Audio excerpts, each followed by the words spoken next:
एक घने जंगल के सन्नाटे में चांदनी की हल्की रोशनी के नीचे शेरनी सिम्बा बेचैनी से टहल रही थी। उसके बच्चे, 3 शावक, अभी कुछ ही घंटे पहले अचानक गायब हो गए थे। हवा में एक अपरिचित गंध तैर रही थी, एक ऐसी गंध जो उसके शिकारी के अनुभव को भी परेशान कर रही थी। सिम्बा शेरनी ने जंगल के हर कोने की खोज की, उसकी गर्ज की आवाज घने पेड़ों से टकराकर लौटती। अन्य जानवर दहशत में छिप गए, उसके डर से हवा और भी भारी हो गई।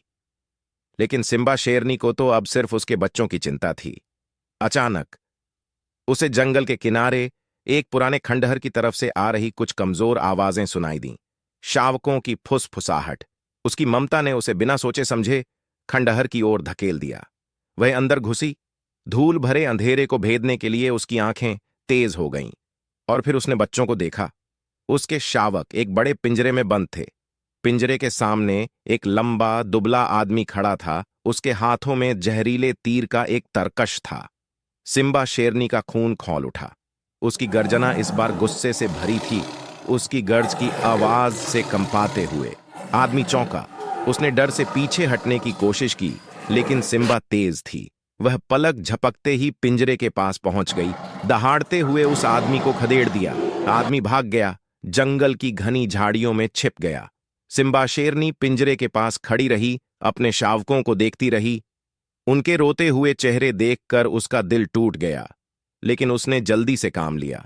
पिंजरे की सलाखों को हिलाते हुए उसने उन्हें इतना चौड़ा कर दिया कि उसके शावक बाहर निकल सकें।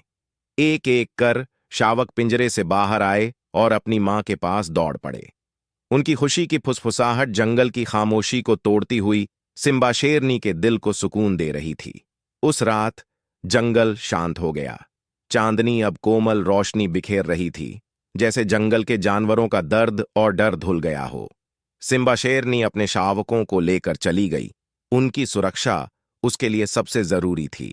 जंगल के खतरों में भी एक मां का प्यार सबसे बड़ा हथियार था।